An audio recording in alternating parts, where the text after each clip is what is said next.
Yang berhormat, dengan itu sekarang saya menjemput Yang Berhormat Menteri Sains, Teknologi dan Inovasi Yang Berhormat Rambau untuk menjawab. Silakan.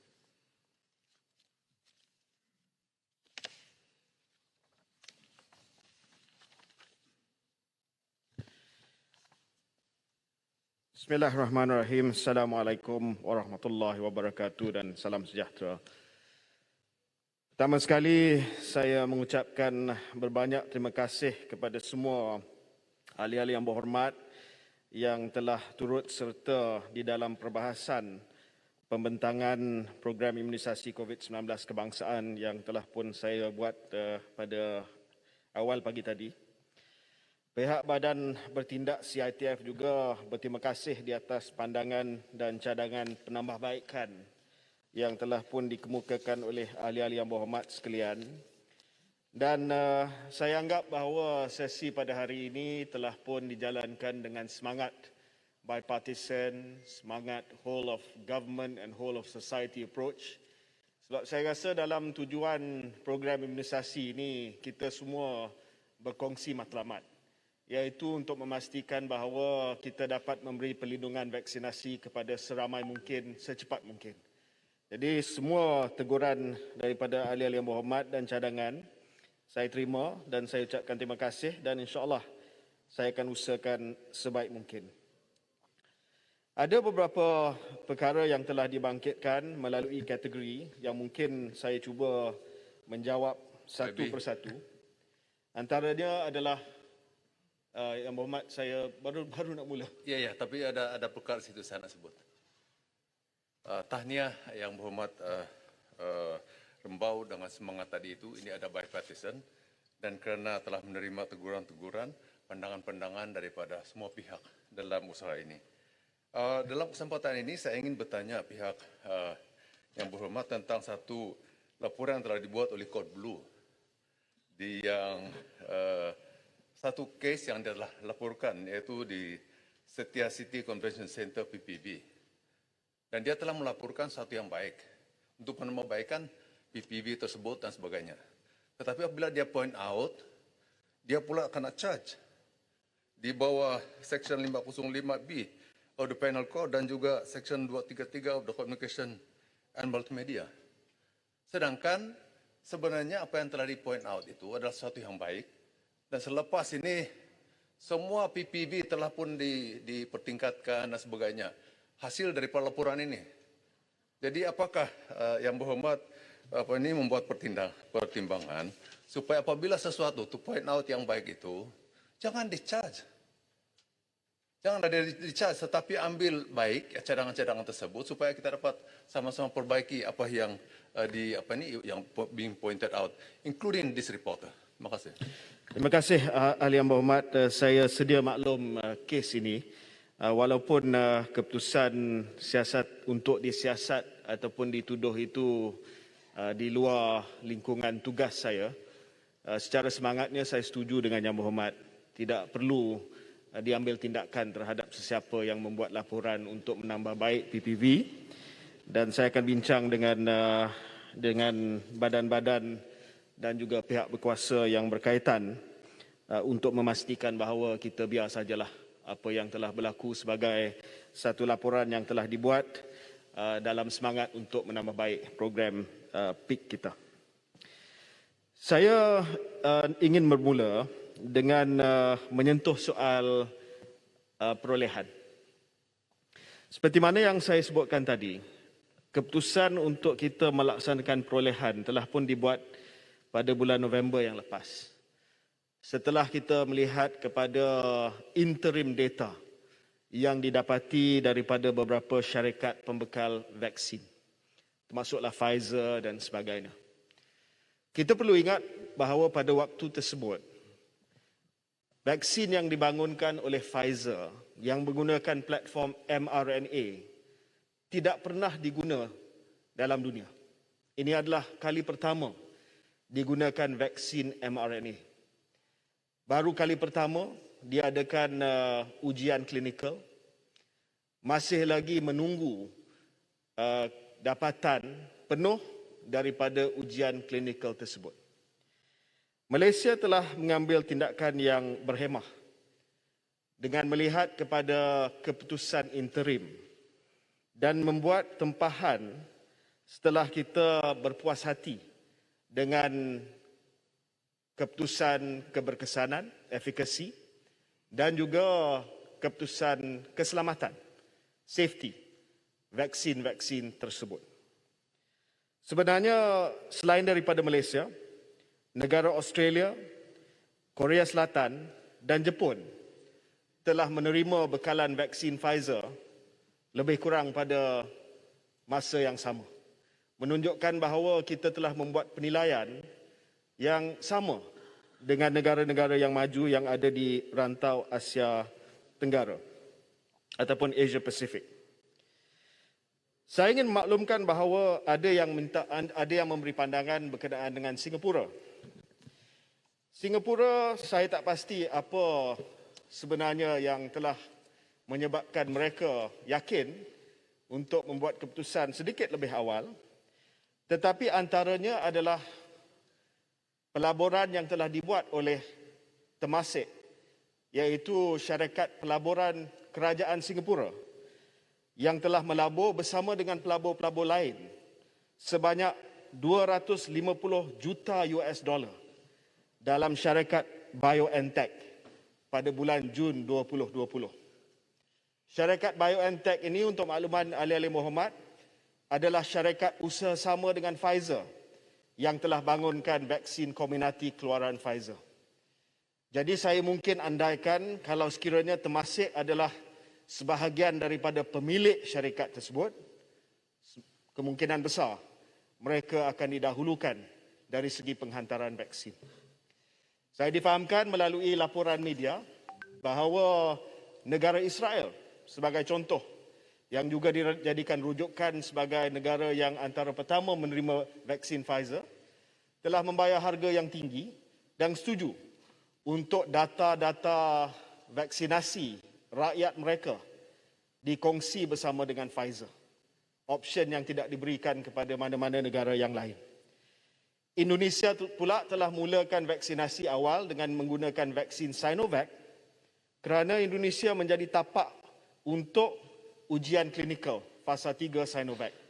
Dan negara ataupun pengeluar vaksin akan memberi keutamaan kepada negara-negara yang menjadi tempat ujian klinikal bagi vaksin mereka.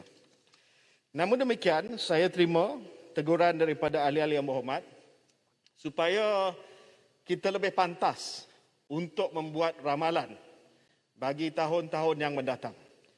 Sebahagian besar daripada pembahas juga merujuk kepada keperluan untuk kita membuat perolehan vaksin untuk tahun hadapan. Mungkin ada yang telah baca laporan media yang menyatakan bahawa ada negara-negara yang sudah mula membuat tempahan untuk tahun 2022. Mungkin ada keperluan untuk diberikan dos yang ketiga ataupun dengan izin second booster shot, dan juga vaksin yang diberikan kepada golongan kanak-kanak. Sebab itu pada 2 minggu yang lepas, saya telah pun bermula rundingan dengan syarikat-syarikat pengeluar vaksin, terutamanya syarikat Pfizer, untuk Malaysia memuktamadkan perolehan vaksin bagi tahun 2022 dalam masa yang terdekat untuk memberi tumpuan khusus kepada pengeluaran Pfizer yang baru, iaitu spesifik untuk booster dose dan spesifik untuk vaksin kepada golongan kanak-kanak yang akan dikeluarkan pada ada sikit tahun depan. Sikit belakang. Terima kasih Pak Menteri.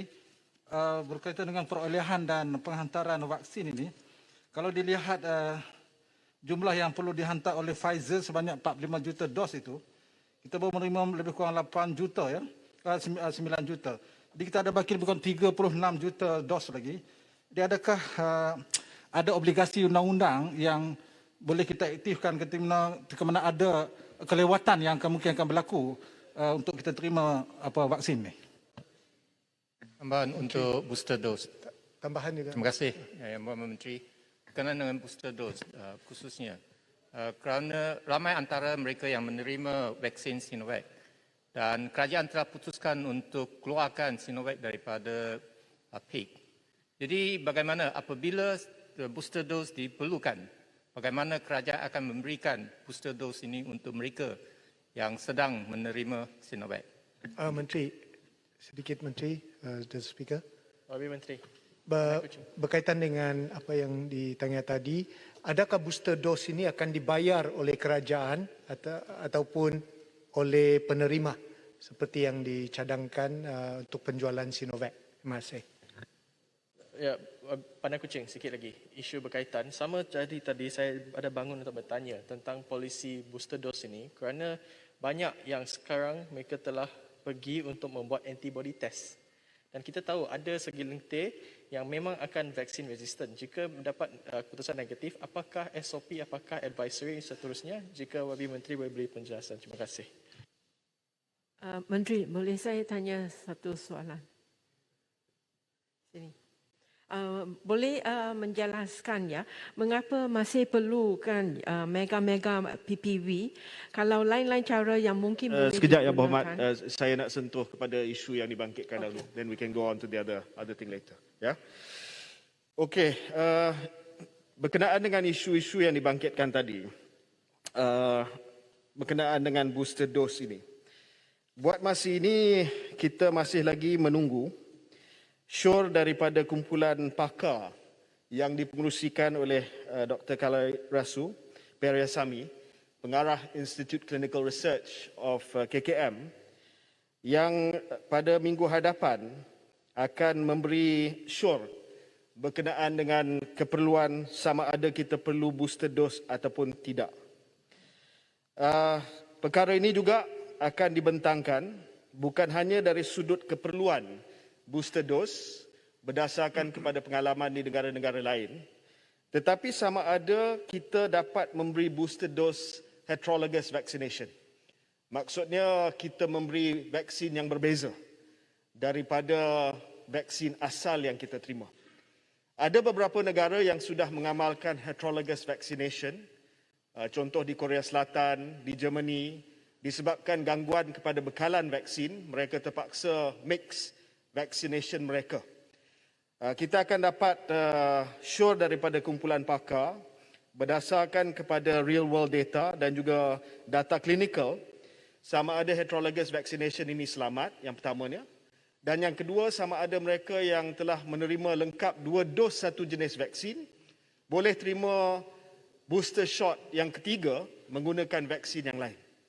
Namun demikian, menjawab soalan daripada Gopeng tadi, Sinovac tidak dikeluarkan daripada PIK.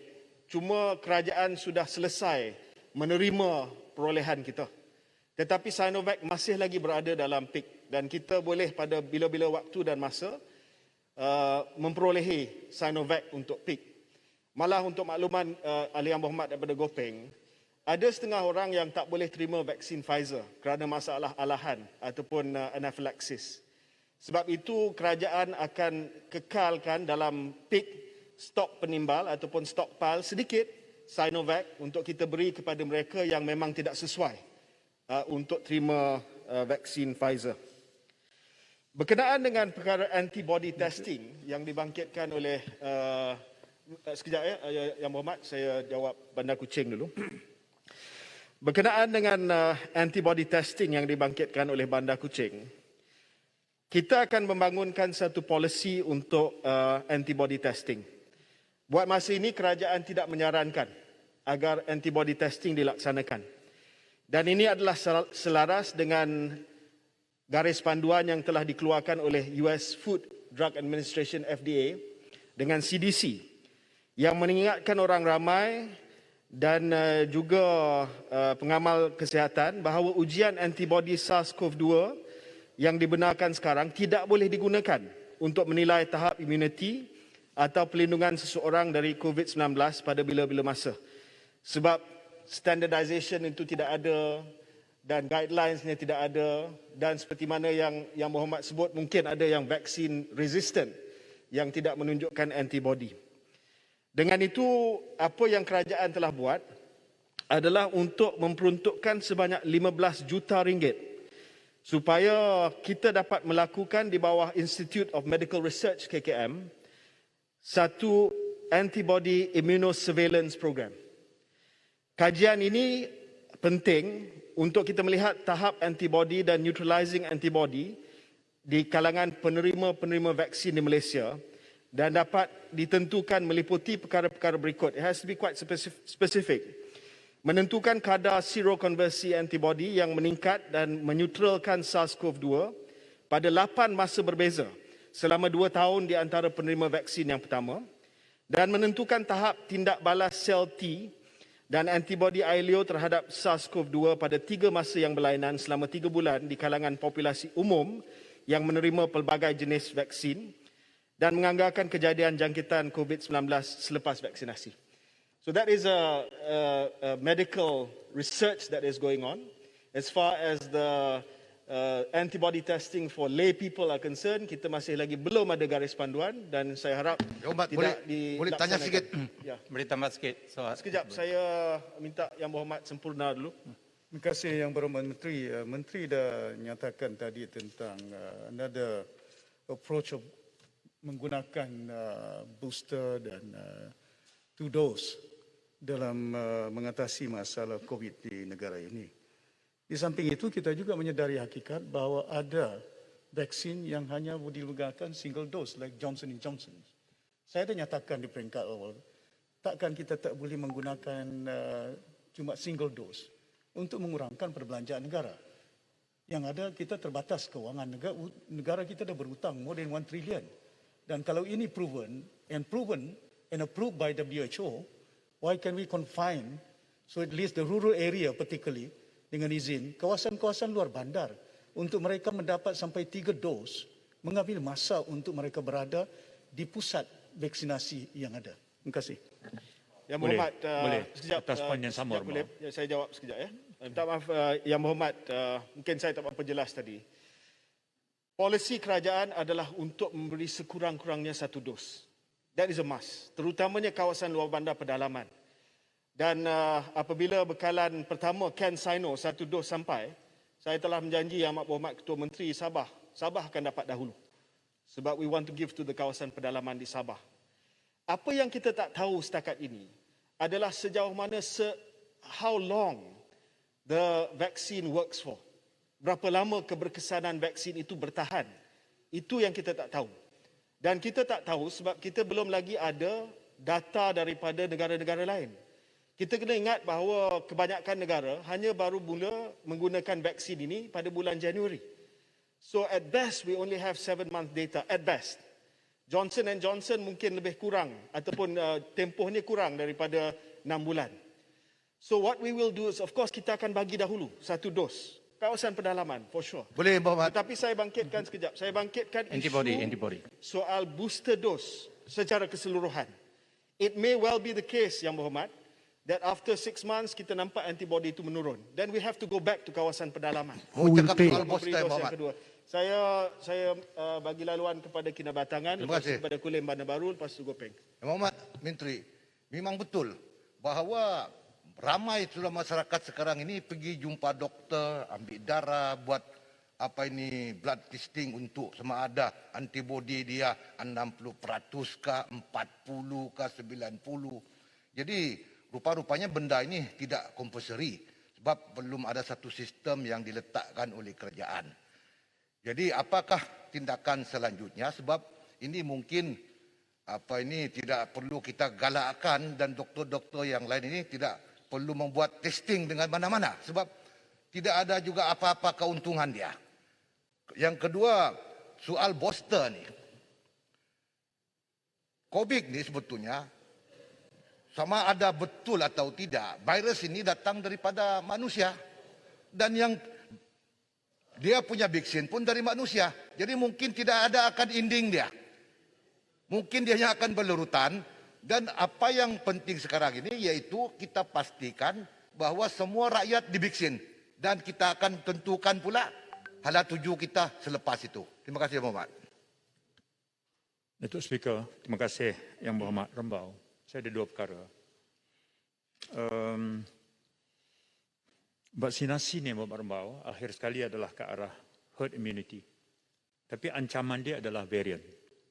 Soalan saya, apakah sudah ada dalam perkiraan MOSTI, dalam banyak-banyak vaksin apa boleh menjadi jawapan kepada varian baru ini? Dan apakah sudah dilakukan usaha yang seterusnya untuk perolehan? Pertama. Yang kedua, satu ketika Perdana Menteri, saya ikuti dalam laporan media, ikut melancarkan hasil kerjasama Malaysia-China untuk menghasilkan satu vaksin yang namanya COV-NIF. Katanya dia dah buat sampel hampir 34,000 di Mexico, Indonesia, China, Malaysia. Kan? Kemudian ujian klinikal dia pun lulus. 1, 2, lulus oleh siapa?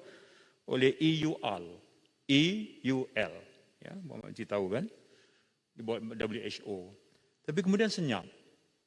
Saya ingat masa masuk tu lebih kurang macam Sinovac juga.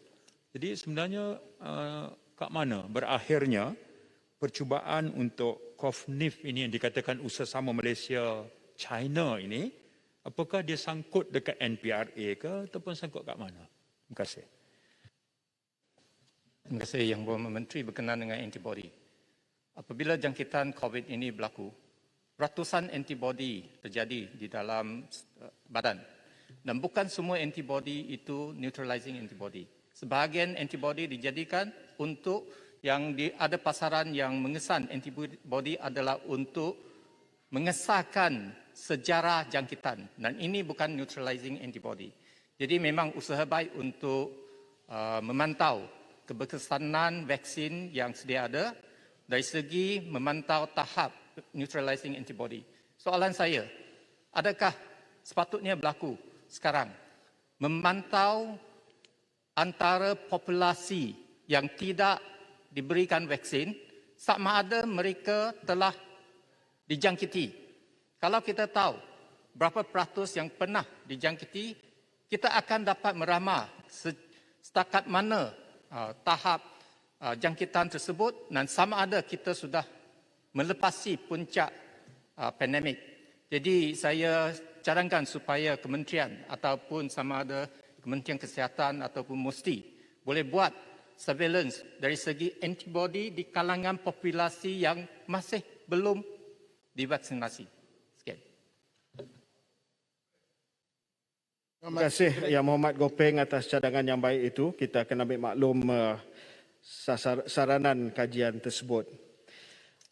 Saya setuju dengan kinabatangan soal booster itu memang kita sedang kaji, tapi yang penting seperti mana yang disebut oleh Sempurna tadi adalah kita selesaikan dulu dos yang pertama dan dos kedua. Kalau ada single dose vaksin, kita percepatkan.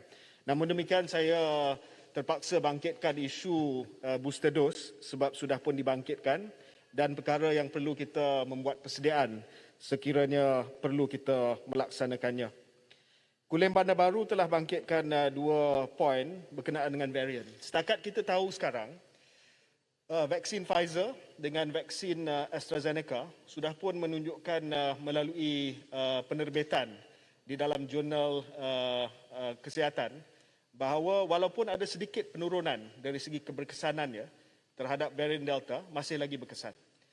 Vaksin Sinovac telah pun kita terima maklumat daripada pengeluar sendiri yang mengatakan bahawa vaksin Sinovac juga memberi tahap pelindungan yang baik terhadap varian Delta. Dan daripada liputan akhbar yang kita melihat, sebab saya difahamkan di Indonesia sebahagian besar daripada Barisan Hadapan Kesihatan mengambil Sinovac, di sini Pfizer. Tapi walaupun berlaku sedikit angka kematian di sana, tetapi jumlah yang terdedah kepada vaksin atau kepada virus yang terpaksa masuk ICU ataupun meninggal dunia adalah kadar yang rendah. Jadi kita simpulkan di situ bahawa any vaccine is a good vaccine for you, walaupun berlakunya varian Delta sekarang. YB. Menteri. Ya. YB. Saya tanya Yes. soalan. YB, Kulai nak lama tunggu. Ya.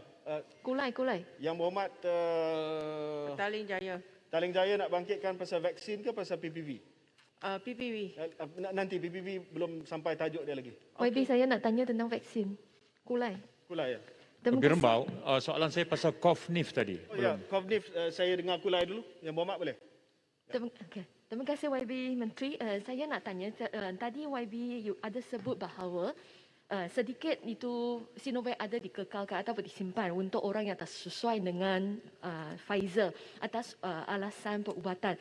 Tetapi sekarang kami juga ada menghadapi situasi di mana Sinovac itu tidak direcognize oleh beberapa negara seperti Singapura, seperti Australia. Jadi untuk mereka yang perlu pergi ke sana, pelajar ke ataupun mereka yang bekerja di Singapura ke, bagaimana boleh tak mereka minta bahawa Pfizer diberikan kepada mereka? Saya setuju dengan polisi Menteri bahawa warga Malaysia sepatutlah kita tak pilih mana satu vaksin. Tetapi untuk kategori ini kerana mereka ada alasan yang dalam pandangan saya sangat solid, sangat bagus, boleh tak mereka minta, ada channel tak untuk mereka minta bahawa sesuatu vaksin itu seperti Pfizer diberikan kepada golongan ini. Terima kasih YB Menteri. Yang Muhammad Kulai. YB Menteri, berkaitan juga YB Menteri, penampang. Boleh. Just now I ask you, dengan izin, can the government fund these booster shots dan adakah government ingin menjual booster shots ini? Terima kasih.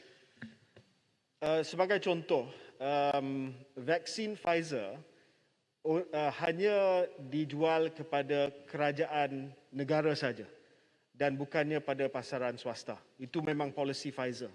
Jadi mahu tak mahu kerajaan persekutuan akan beli, akan perolehi dulu. Dasar berkenaan dengan pemberian vaksin booster ini akan ditentukan dan diumumkan kemudian oleh Menteri Kewangan mungkin dalam belanjawan akan datang. Tapi saya yakin kita akan dapat memberi vaksin ini kepada sebahagian besar daripada rakyat kita secara bercuma dalam peak yang berterusan. Soalan daripada Kulai tadi, kita seperti mana yang Kulai tahu, kita mengamalkan dasar yang tidak boleh memilih. That is the best policy for us right now. Tetapi dalam keadaan-keadaan tertentu, untuk practical reason, kita boleh memberi kelonggaran. Sebagai contoh, saya bagi contoh kepada Kulai. Pelajar-pelajar yang pergi untuk universiti di luar negara, kita padankan mereka dengan vaksin yang diiktiraf di negara yang mereka nak pergi. So those students who are going to China, we've been giving Sinovac. Those students who are going to Europe, for instance, we have been giving them Pfizer or AstraZeneca. Jadi dalam kes-kes yang praktikal dan tertentu, kita boleh menerima permintaan melalui MySejahtera Help Desk untuk mereka pergi ke luar negara bagi tujuan vaksin yang diiktiraf oleh negara tersebut. Saya tambah satu saja. Saya nak tanya, mereka minta di PPV ke atau bagaimana? Kerana mereka terima notis. Kita akan ada satu feature dalam MySejahtera. Sekarang ini dah ada feature Memang MySejahtera. ada. Mereka sudah terima notis daripada MySejahtera. Ya. Tetapi mereka tak pasti. Okey. Jadi kerana setakat pengetahuan saya, PPV tersebut sekarang bagi Sinovac. Tetapi pelajar tu nak pergi ke Australia. Jadi maksudnya mereka pergi ke PPV dan buat permintaan untuk Pfizer on the spot, is it? Tak, mereka boleh batalkan temu janji dan boleh melalui help desk minta supaya mereka menyatakan bahawa mereka adalah pelajar yang ingin keluar negara untuk mendapat vaksin. Okey, Menteri, Terima sikit kasih. saja. Jadi saya nak jawab Kulim Bandar Baru dulu. Kulim Bandar Baru bangkitkan isu vaksin daripada IMCAMS ataupun Institute of Medical Biology Chinese Academy of Medical Sciences dengan jenama COVNIF kalau tak silap saya. Tapi pengeluarnya adalah Institute of Medical Biology Chinese Academy of Medical Sciences. Ujian klinikal fasa 3 telah berjalan semenjak bulan Januari di Malaysia. Dan kita bakal menerima keputusan itu pada hujung tahun ini. Namun demikian ada syarikat yang sudah pun mula proses pendaftaran vaksin IMCAMS ini dengan NPRA. Dan apabila NPRA sudah berpuas hati dengan dossier maklumat yang terkandung dalam dalam permohonan itu, maka kita akan memberi kelulusan. Dan saya sedia maklum bahawa vaksin ini telah menerima emergency use authorization di negara China. Vaksin ini juga vaksin kegemaran Yang Berhormat Alor Gajah juga sentiasa tanya saya bila nak diluluskan. Tangga Batu, YB. Bandar Jadi Kuching. vaksin ini mungkin akan kita luluskan dalam masa yang terdekat. Bandar Kuching. Sikit saja. Bandar Kuching. Tangga Batu. Tanjung Karang dulu, Saya Tanjung Karang. pergi Tanjung Karang, lepas tu ni Dr. Zul Ulu Selangor. Lepas tu Bandar Kuching ya. Terima kasih Yang Mak Menteri. Tadi Yang Mak Menteri ini pasal vaksin ya, Sinovac. Tadi disebut di Indonesia pun dah mula nak bermula dulu, tapi kita sudah maklum bahawa Sinovac juga dah lama di Malaysia. Sejak tahun 2018 dan satu-satunya vaksin yang dikenalikan oleh syarikat tempatan iaitu Pharmanego. Tadi juga disebut bahawa Sinovac ini telah pun memenuhi obligasinya kepada kerajaan. Jadi persoalan saya ialah, adakah selepas ini Pharmanego boleh menjual Sinovac ini terus kepada kerajaan negeri ataupun kepada pihak swasta, dan adakah mesti juga melalui SOP, iaitu kena juga mendapat kelulusan daripada JKJAV. Terima kasih. Tangga Batu, YB. Okey, terima kasih, YB. Minta maaf, okey, ladies first, Tangga Batu. Okey. Kita ni kan masih lagi bila kita bincang macam ni, masih ramai sebenarnya ya orang kawasan saya bertanya bila kami nak dapat vaksin ni. Daripada bulan Mac meminta dalam MySejahtera tapi belum lagi mendapat. Jadi mereka mengatakan ni macam Zaitun Samion katalah menaruh harapan. Ya. Jadi lagi satu ialah bila yang boleh, ada yang mengatakan boleh walk in, dan siapa yang boleh walk in dan pukul berapa ke, ataupun ada tak limit masa bila yang boleh walk in. Terima kasih. Bandar Kuching sikit saja. Sandakan. Saya nak Yang Menteri. Okey, selepas Bandar Kuching sandakan. Saya nak tanya soalan pertama, tadi YB Kulai ada membangkitkan tentang pelajar yang keluar. Saya nak tanya tentang kanak-kanak di bawah 18 tahun. Saya tahu satu keputusan telah dilakukan untuk tidak memberikan, tetapi ada timeline tak untuk review keputusan tersebut? Itu nombor satu. Nombor dua, tadi YB Menteri ada mengatakan tentang Sinopharm, vaksin dari China, satu syarikat telah apply untuk mendapatkan bekalan tersebut. Saya nak tanya, syarikat apa yang telah dapat kontrak untuk Sinopharm di Malaysia, untuk Moderna dan juga Janssen's jika ada, atau kita hanya dapat dari COVAX. Yang ketiga, adakah kerajaan bercadang untuk regulate harga in the private sector? Berapa mereka boleh charge untuk setiap vaksinasi? Sekian, terima kasih. Dengan izin? Ya. Yang Berhormat Menteri, sandakan. Kuala Selangor. Terima kasih Menteri. Ya, saya perlu merakamkan usaha gigih Menteri despite all odds from the very beginning. Alhamdulillah, I've been giving you all this support of go. Ya, semua kita mahukan perkara ini dilakukan dengan yang terbaik. Soalan saya ringkas saja, Menteri, sejauh mana akan MOSTI, particularly yourself, bersedia untuk membuat pelaburan at this critical time when sementara kita berdepan dengan cabaran of the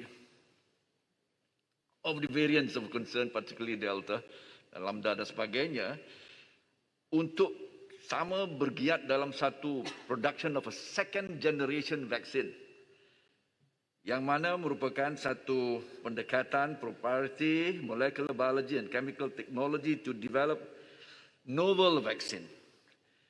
Di mana, kalau dengan izin saya berbahasa lebih sikit dalam bahasa Inggeris, taking a unique approach to vaccination against SARS-CoV-2, instead of only using one target antigen, they are developing a vaccine that focuses on all major immunogenic features of the SARS-CoV-2 virus, but cannot spread, meaning they are a vector, they cannot reproduce, making it safe and efficacious. Yeah? A digital DNA design platform, this is a new platform, a digital DNA design platform, not your viral vector platform, not your test and try technology of the attenuated virus, ataupun your other mRNA particularly.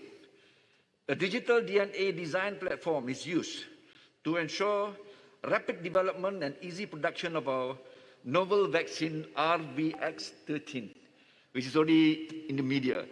Soalan saya, Menteri, sejauh mana Malaysia dan Menteri particularly, I'm seeing you as one of the future. Would you want to invest this, Kerajaan Perikatan National, would we Malaysia want to invest in this second generation vaccination? That would be a question, because moving forward, as you very well have noted tadi, adalah cabaran variant. And if this variant is to come this way, it is as if we are facing another new pandemic. Soalannya, apakah Malaysia bersedia membuat pelaburan yang besar untuk melahirkan satu second generation vaksin yang menggunakan an innovative technology based on apa yang dikatakan sebagai technology that is based on targeting more than one, the spike protein, the S protein, but rather on all major immunogenic features of the SARS-CoV-2 virus. Terima kasih Menteri, panjang sikit, maaf. Yang Menteri Sandakan. Saya minta jawab soalan dulu sebab banyak perkara yang saya nak sentuh dan speaker pun tak bagi masa yang panjang. Ya. Saya jawab pertama dulu Tanjung Karang. Terima kasih atas pandangan yang disebut oleh Tanjung Karang tadi. Cuma saya tak pasti vaksin mana yang wujud sejak tahun 2018 untuk COVID. Sebab COVID itu COVID-19. Coronavirus Disease 2019. So I'm not quite sure what coronavirus vaccine there was in 2018 dengan izin, ya Muhammad. Tapi saya kalau salah pemanega inform saya bukan salah. Saya pun tanya benda yang sama. Dia kata telah pun dibawa sejak 2018. Tapi pada masa itu memang untuk cacing saja. Tapi itu yang sekarang digunakan untuk COVID itu maklumat yang diberikan kepada saya oleh pihak Pharmanega. Okey, Muhammad. Tanjung Karang lupa makan ubat ni. Cuma Yang Muhammad, tapi Yang Muhammad tepat berkenaan dengan soal obligasi Sinovac kepada kerajaan Malaysia. Itu dah selesai. 12 juta mengikut kontrak asal dah selesai. Kita dah minta tambahan 3 juta sebab ada sedikit kekurangan daripada Pfizer bagi bulan Ogos. Selepas itu kita bercadang untuk memberi peluang kepada pasaran swasta untuk wujud. Ini bukan U-turn ya. Tadi disebut oleh Wang Semaju kalau tak silap saya U-turn. Sebab kalau mengikut peak, vaksinnya adalah percuma. Cuma pada satu masa, bila sudah ada bekalan di peringkat swasta, takkan kita nak tutup bekalan tersebut. Sebab bekalan itu memang dah ada. Keperluan kerajaan ada. Bekalan yang diberikan kepada kerajaan dan PIK pun sudah ada. Jumlah suntikan vaksin kita 500,000 satu hari. Dan kalau ada tambahan yang ada pada pembekal, kita boleh buka kepada pasaran swasta secara terkawal.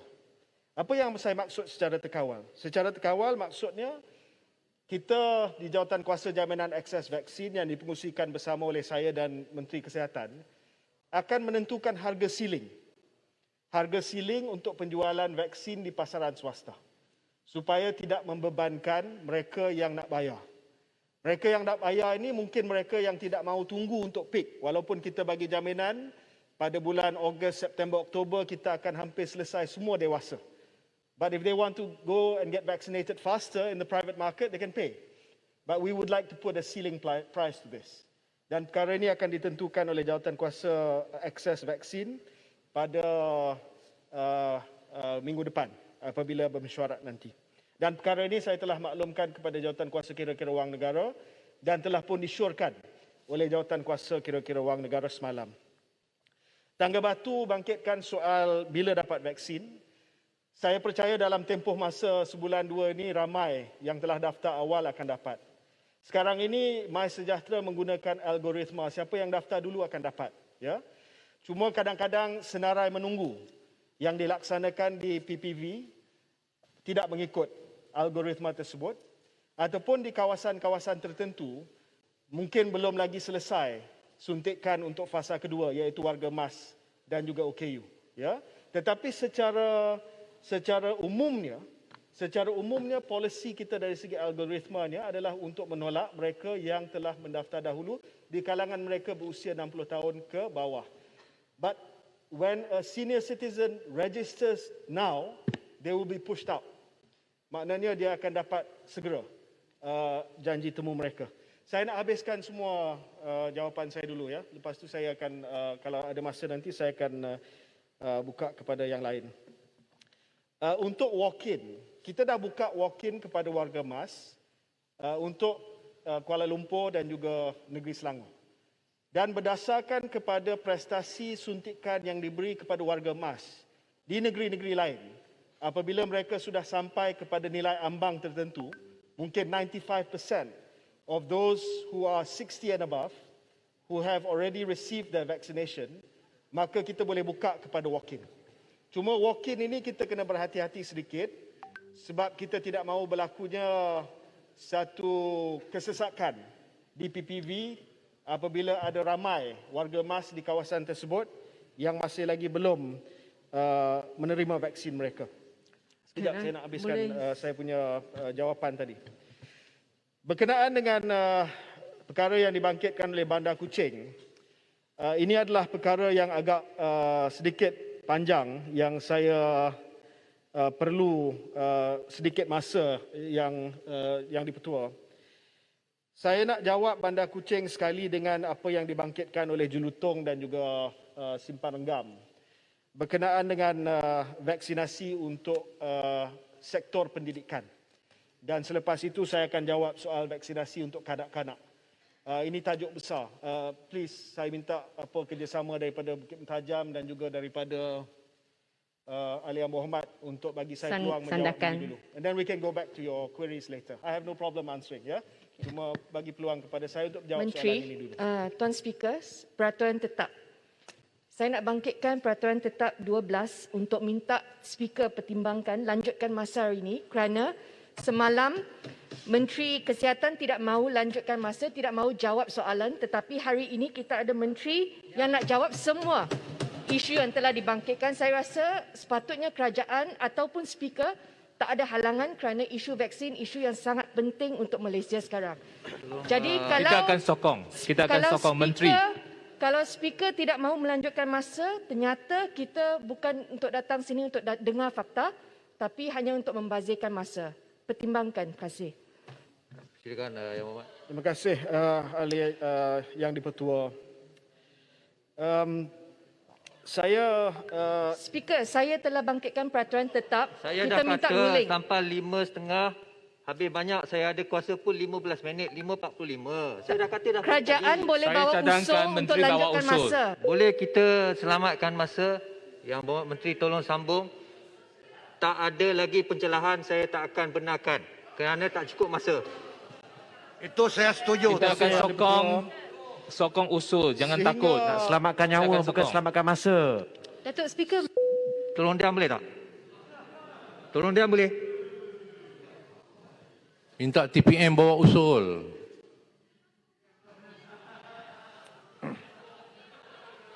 Datuk Speaker, Benarlah Menteri kuasa boleh bawa TPM. usul. Boleh usulkan. Tolong diam boleh tak?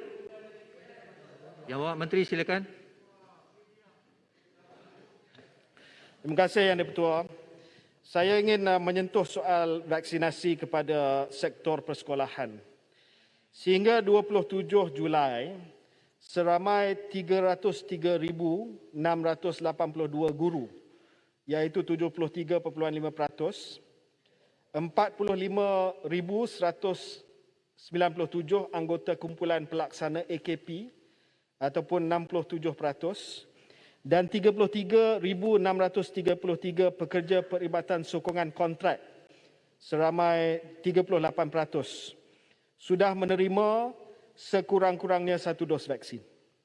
Bagi vaksinasi guru kelas peperiksaan tingkatan 5 dan 6, status kemajuan adalah menggalakkan dengan sejumlah 80,717 guru, iaitu 90% telah pun divaksin.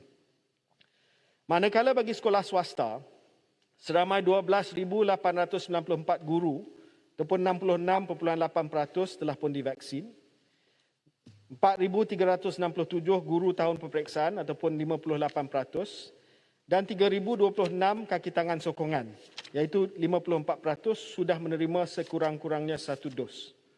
CITF sedang bekerjasama rapat dengan KPM dalam memastikan bilangan guru, anggota kumpulan pelaksana dan perkhidmatan sokongan kontrak yang belum mendapat janji temu lagi dapat dikenal pasti segera untuk dibuat penjadualan janji temu. Terdapat sebilangan yang menolak vaksin di kalangan guru dan saya menyeru supaya pihak pentadbir sekolah dapat membuat capaian kepada golongan tersebut supaya tidak tercetusnya jangkitan selepas pembukaan sekolah. Saya ingin pergi kepada, sekejap dulu Tong, I want to go to the students pula.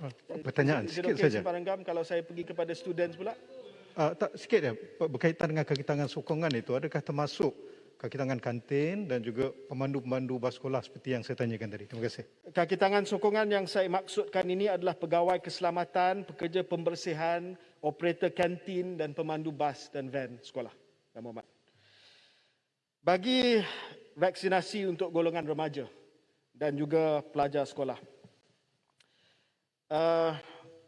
Task Force program vaksinasi guru, anggota kumpulan pelaksanaan dan pekerja perkhidmatan sekolah di semua institusi pendidikan telah diadakan dan KPM bersama MOSTI memantau vaksinasi kumpulan ini, termasuk pelajar tingkatan 6 yang sudah mencapai umur 18 tahun. We are giving vaccinations to those who are 18 and above, especially those who will be sitting the STPM examination.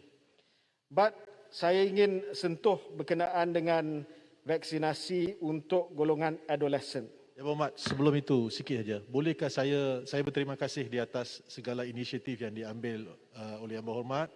Bolehkah saya mendapat komitmen daripada kerajaan bahawa sebelum sekolah dibuka pada bulan September nanti, semua warga guru di Malaysia diberi suntikan sekurang-kurangnya 1 dos. Bolehkah Yang Berhormat memberikan komitmen tersebut? Saya bersama dengan Menteri Pendidikan memberi jaminan bahawa semua warga pendidikan akan diberi vaksinasi sebelum pembukaan. Confirm. Terima kasih Muhammad. Ya. Sekarang saya nak pergi satu persoalan tadi, sekolah adakah termasuk college vocational? Saya terima baik cadangan daripada Simpan Renggam. Saya akan bincang dengan Menteri Pendidikan supaya kita masukkan semua kategori lain yang dibangkitkan tadi oleh Simpan Renggam, termasuk jugalah dengan Kementerian Pengajian Tinggi. Termasuk juga pelajar-pelajar. Pelajar-pelajar saya nak sentuh sekarang ya. Ini isu Yang yang Berhormat penting. Menteri sandarkan sekejap saja, sikit saja. Regarding My Sejahtera just now. Terima kasih Yang Berhormat Menteri. So regarding itu My Sejahtera Help Desk tadi, so students yang perlu melanjutkan studies ke luar negara, overseas lah. Jadi adakah ada satu macam time frame apabila mereka sudah apply melalui My Sejahtera Help Desk, berapa lama mereka perlu tunggu? Sebab ada yang kes-kes yang beritahu saya 1 bulan atau 2 bulan pun tidak dapat temu janji dan mereka perlu pergi dengan segera. Itulah soalan pertama. Soalan saya yang kedua adalah mengenai vaksinasi di Sabah. Jadi dalam nota pendengaran YB Menteri, 1.856 juta dos diagihkan ke Sabah. Tetapi kenapa jumlah dos yang diberi hanya 18%? Dan disandarkan adalah lebih kasihan adalah 8.3% untuk dos pertama dan 13.9% untuk 2 dos. Adakah bermakna kaki tangan tidak cukup? Dan my third question is the last question. So adakah YB Menteri bercadang untuk memberi vaksin pintu ke pintu kepada kawasan PKPD di kawasan seperti disandarkan? Sebab ini kawasan yang dijalankan PKPD merupakan kawasan yang high red zone lah, sebab kawasan rumah-rumah yang mereka tinggal adalah sangat padat dan sangat easy get contracted for the COVID-19 dan juga merupakan high risk, kawasan high risk. Dan di setakat ini ada 27 kawasan di Sabah dikenakan PKPD dan selepas PKPD mereka sudah test COVID negatif, adalah opportunity yang sangat bagus untuk kasih vaksin mereka. Dan hari ini ada 4 kawasan lagi disandarkan dijalankan PKPD. Jadi untuk bagi baku makanan saja bukan adalah satu way out lah. For my point of view, saya ini mencadangkan kepada YB Menteri adalah untuk menjalankan vaksinasi pintu ke pintu juga. Dan sebab sekarang kes positif adalah di Sabah akan mencecah 1,000 sudah. Hari ini adalah 912. Jadi saya harap YB Menteri look into all the Sabah seriously. Thank you so much. YB Menteri, sikit saja. YB Menteri singkat tapi penting. Satu saja. Boleh bagi tanya. Pagi ini saya bangkitkan Yang Berhormat Menteri. Setakat hari ini masih lebih 10 juta rakyat Malaysia belum daftar My Sejahtera untuk dapatkan vaksin. Apakah yang akan dilakukan oleh kerajaan untuk memastikan semua rakyat ni daftar untuk dapat vaksin supaya usaha kita dalam program imunisasi COVID kebangsaan tidak gagal to achieve 80% herd immunity. Terima kasih. YB Menteri, Lanang sini. Saya ingin sentuh tentang vaksinasi di Sarawak. Sebenarnya di Sarawak memang kita ada banyak vaksin dan sekarang kita telah benarkan walk-in. Tetapi yang banyak lagi yang telah menerima vaksin tetapi sekarang MySejahtera mereka belum update lagi. Yang ada pada April sampai sekarang dalam MySejahtera mereka masih kosong. Jadi mereka masih terima panggilan dari KKM untuk menerima vaksin. Mereka yang faham mereka tidak akan mengambil dos seterusnya, tapi bagi warga emas mungkin mereka akan angkat itu booster dos dan pergi ke PBB untuk mengambil dos ketiga. Jadi saya harapkan Yang Berhormat Menteri boleh selaraskan dan koordinat dengan MySejahtera supaya vaksinasi dan MySejahtera ada satu coordination supaya rakyat tidak dikelirukan. Terima kasih. Terima kasih Yang di-Pertua. Saya banyak nak dijawab. Saya cuba jawab satu persatu dan sambung apa yang saya nak sebutkan tadi. Ini perkara yang penting berkenaan dengan vaksinasi untuk golongan remaja. Bagi untuk golongan remaja berusia 18 tahun hingga 17 tahun, pihak NPRA telah memberi kelulusan untuk vaksin Pfizer diguna pakai terhadap golongan remaja usia 12 hingga 17 tahun. Di Malaysia ini, penggunaan vaksin ini bergantung kepada satu pendaftaran oleh NPRA secara regulatory. Dan yang kedua adalah advice from the experts. Dalam hal ini, Technical Working Group penilaian calon vaksin yang dipengusikan oleh Datuk Kalarasu Perasami telah memberi syur kepada Jawatankuasa Jaminan Akses Vaksin untuk tangguh dahulu pemberian vaksin kepada golongan remaja antara 12 hingga 17 tahun. Keputusan ini adalah selaras dengan keputusan yang telah dibuat di United Kingdom, di mana mereka telah tangguh dahulu pemberian vaksin kepada golongan 12 hingga 17 tahun. Sebab yang diberikan adalah berdasarkan kepada pelaporan kesan sampingan di Amerika Syarikat. Terdapat kesan sampingan myocarditis, radang jantung, adalah sebanyak 40 kes per 1 juta dos vaksin mRNA COVID-19 Pfizer yang diberikan kepada lelaki berumur 12 hingga 29 tahun. Dengan insiden yang walaupun kecil, tetapi sedikit membimbangkan, Technical Working Group telah menyarankan agar kita menunggu dahulu untuk data daripada negara-negara lain dapat diperolehi sebelum kita meneruskan vaksin untuk kumpulan remaja ini. Walaupun dalam sebahagian besar kes myocarditis di Amerika Syarikat tidak ada kematian ataupun tidak ada kes yang serius, tetapi kita tidak tahu kesan jangka masa panjang kepada mereka yang mendapat radang jantung ataupun inflammation of the heart and pericarditis. Sebab itu buat masa ini, apa yang telah diputuskan oleh JKJAV adalah kita tidak memberi vaksinasi kepada usia 12 hingga 17 tahun, tetapi kita akan keluarkan satu garis panduan clinical guidelines untuk usia 12 hingga 17 tahun yang mempunyai risiko tinggi daripada COVID-19. Dan ini juga selaras dengan pandangan daripada United Kingdom. Teenagers who have chronic illness, who are immunocompromised, will be offered the vaccine on a voluntary basis with all risk assessment done. But it will only be available for that particular group of teenagers for now, as far as the vaccination is concerned. Jadi soal pelajar SPM pada asalnya memang kita nak bagi.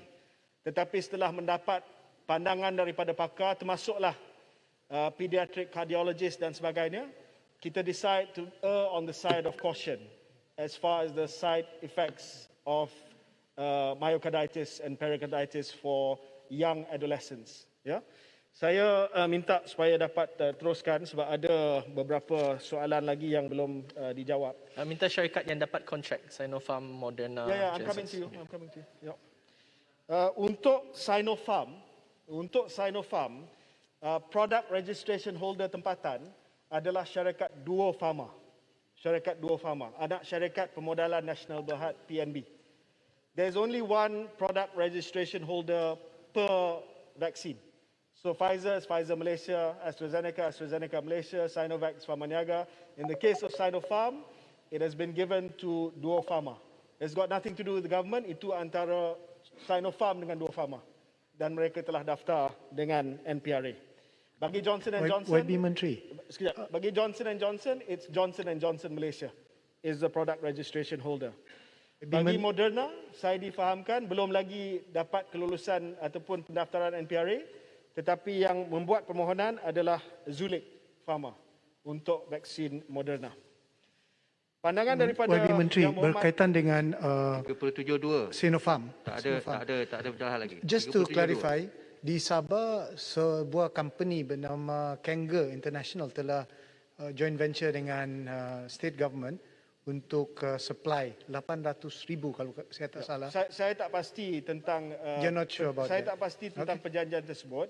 Tetapi oleh kerana dah ada product registration holder, apa saja penjualan Sinopharm di Malaysia mesti melalui syarikat Duo Pharma sahaja dan bukannya syarikat yang lain. Menteri sikit, Zulik Pharma,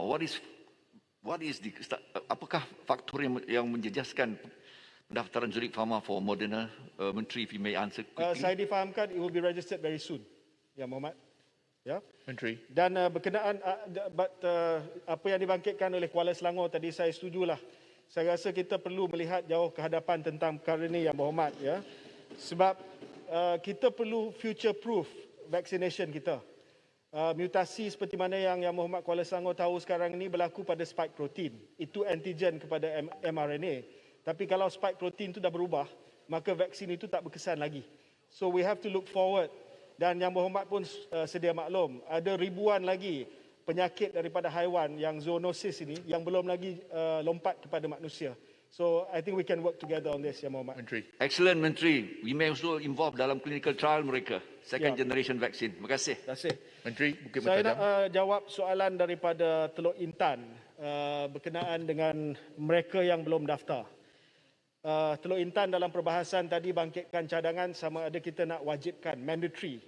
Buat masa ni kerajaan tidak ada cadangan untuk mewajibkan vaksin sebab program kesihatan awam di Malaysia, all vaccinations are voluntary in Malaysia. Dan kita tidak mahu sampai tahap di mana kita nak paksa orang dengan undang-undang untuk menerima vaksin. Tapi apa yang kita harap akan meningkatkan jumlah pendaftaran ataupun mereka yang enggan berdaftar adalah kebebasan ataupun kemudahan yang akan diberikan kepada mereka yang lengkap vaksinasi. Dan ini akan diumumkan oleh Yang Berhormat Perdana Menteri. Kemudahan yang diberikan kepada mereka yang lengkap vaksinasi, what they can do, dan saya harap mereka yang enggan menerima vaksin akan rasa mungkin terpanggil untuk mendapatkan vaksinasi untuk mendapat dan menikmati kemudahan-kemudahan yang akan diumumkan.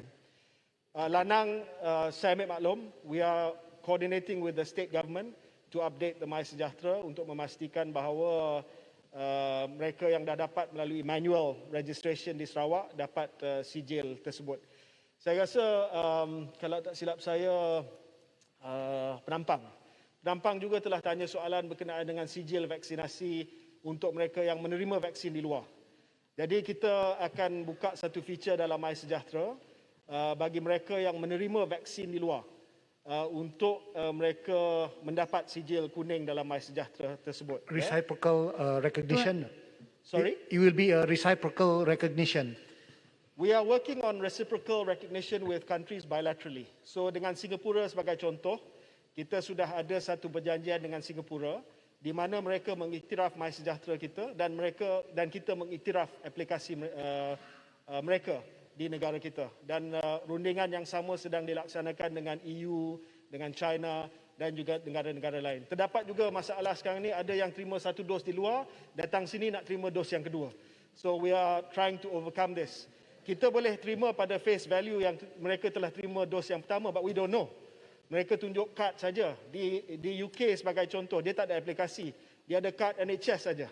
So we have to take at face value that they had their first dose overseas. They will receive the same privilege, Minister, as the one that you will announce or the Prime Minister will announce? Yes. Same privilege. Thank Kalau you. sekiranya mereka kata mereka terima dos di luar dan mereka lengkap 2 dos di sini, kita akan bagi kebebasan yang sama kepada mereka. Ya. Tuan Yang Menteri. Dipertua, kalau boleh saya menyokong cadangan daripada Segambut tadi untuk kita beri lebih masa kepada YB Menteri. Saya datang dari Sabah dan saya rasa vaksin adalah topik yang paling penting sekarang. Tolong duduk. Yang Awak Menteri tolong habis lagi 5 minit saja. Menteri, soalan saya PPV belum sebut lagi, dijawab. belum. Bagilah masa pada Yang Awak Menteri. Sebab banyak sangat, tak boleh jawab. CITF. Sorry, what was your question, bertanya? Speaker yang tak bagi masa sekarang untuk Menteri jawab. Berkenaan Kelang. Terima kasih. Pekerja Tolong Kelang. diam sekejap boleh tak? Mana kuasa saya nak sambung masa ni? Tolong diam sekejap. Menteri berkenaan Kelang. Terima kasih Pekerja Menteri. Kelang. Saya suka mendengar bahawa Menteri sini. kata bagi jaminan Pekerja Kelang. menjelang bulan September semua akan dapat vaksin. Saya harap sekurang-kurangnya berikan tarikh kepada mereka.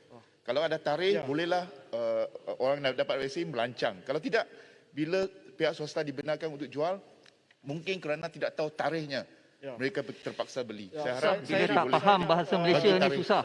Saya kata 37.2, saya boleh tak bagi siapa pun mencelah kerana nak habiskan urusan. Aduh. Tapi mencelah juga. Kemudian kata saya tak bagi masa. Tuan Yang Jawab, Ketua, Menteri. saya jawab secara Boleh kami ringkas. minta speaker Lagi. rayu kepada Menteri. Saya Perdana nak bagi Menteri ada macam mana? sana. Lanjutkan masa kerana Menteri berkenaan Macam mana saya nak lanjutkan pekerja masa? Kelang, Menteri. Rayu. Yang Awak Menteri tolong. Lagi 4 minit je. Terima kasih Yang Dipertua. Berkenaan dengan cadangan daripada Bukit Mentajam, cadangannya baik. Sebenarnya kalau boleh saya nak bagi semua janji temu. Cuma masalahnya, kalau vaksin Sinovac kita tahu lebih kurang dia punya penghantaran. Sebab sebahagian besar di fill finish di Malaysia. Tetapi the problem that I have, Yang Berhormat Bukit Mentajam, adalah Pfizer. Pfizer hanya memberi jadual penghantaran untuk 2 minggu akan datang. Dan ini adalah amalan di seluruh dunia. Apabila mereka hanya memberi jadual penghantaran untuk 2 minggu sahaja, saya tak pasti berapa banyak akan sampai. Bila tak pasti berapa banyak yang sampai, saya tak boleh buat unjuran untuk memberi temu janji kepada semua. Because I don't know whether Pfizer will give me 2 million this week, 1.4 million next week, in 2 weeks time, or 2 million in 3 weeks time. So itu masalah dia sekarang. Ya. Apabila kita dapat clarity dari segi jadual penghantaran, maka kita akan push as many appointments as possible. Sekarang Pharma Niaga mempunyai stok 14 juta vaksin. Mengapa tidak kerajaan menggunakan stok itu dulu untuk memberikan dos pertama? Ya. Yang belum dapat dos pertama lebih kurang 8 juta. Jadi kalau 14 juta itu dibeli, mungkin kita boleh berikan dos pertama dulu kepada yang belum dapat dos pertama. Terima kasih. Itu pertimbangan yang perlu kita buat berdasarkan kepada kemampuan kerajaan juga. Sebab perolehan kita sudah pun kita maksimumkan dengan siling. 14 juta yang dikatakan ada stok itu adalah stok yang dia nak bawa untuk dijual kepada pasaran swasta. Itu pun kita belum tentukan berapa banyak dia boleh bawa masuk. Tapi kalau kita nak beli lagi daripada Sinovac sementara kita tunggu penghantaran Pfizer, then it will add to the bill perolehan kita. Menteri boleh bagi single dose dulu and then postpone the second dose. Sinovac you mean? Pfizer you mean? Bayan baru, Pfizer. Pfizer kita telah memikirkan soal melanjutkan interval dosing. Ada cadangan kita melanjutkan 6 minggu, 8 minggu dan kita sedang melihat kepada melanjutkan interval. There's only one issue to that. Sebelum penularan variant of concern Delta, memang kita dah bersetuju untuk melanjutkan kepada 6 hingga 8 minggu, Pfizer. Tetapi dengan adanya varian Delta, kita dapati bahawa keberkesanan 1 dos vaksin sahaja, Pfizer, adalah dalam lingkungan 30% sahaja. Dan dengan itu, Technical Working Group telah membuat saranan kepada JKJAV supaya Pfizer punya interval itu jangan dilanjutkan ataupun dipanjangkan dan kekal pada 4 minggu. Sekarang ini kita belum lagi ada keputusan untuk heterologous vaccination yang dimaksudkan oleh Bukit Bertajam. Give them Sinovac first, give them Pfizer second. Contoh. We will have a decision by next week. Tapi saya yakin Datuk Seri, saya mohon kepada Menteri untuk menyusul di bawah 12.1 untuk lanjutkan 1 jam lagi. Supaya kita ada masa untuk memberikan jawapan yang lebih lengkap. Kalau perkara ini berkaitan dengan kos, saya yakin ahli dalam Dewan ini akan bersetuju untuk kerajaan membelanjakan lebih banyak. Kerana ini berkenaan dengan nyawa 7.8 juta orang yang belum dapat dos pertama. Saya harap Menteri akan memberikan pertimbangan yang serius terhadap isu ini. Saya ucapkan terima kasih. Saya harap Menteri ada kuasa di bawah peraturan 12.1 untuk menyusul. Jawab Menteri, masa dah tamat. Sebagai Menteri semalam, ada saya arahkan Yang Amat Menteri agar boleh memberi jawapan-jawapan yang selanjutnya yang tidak dapat dijawab ni dalam masa 10 hari bekerja secara bertulis. Ya. Speaker. Ahli yang berhormat, mesyuarat Dewan hari ini ditangguhkan sehingga jam 10 pagi hari Khamis besok 29 Julai 2021. Assalamualaikum warahmatullahi taala wabarakatuh.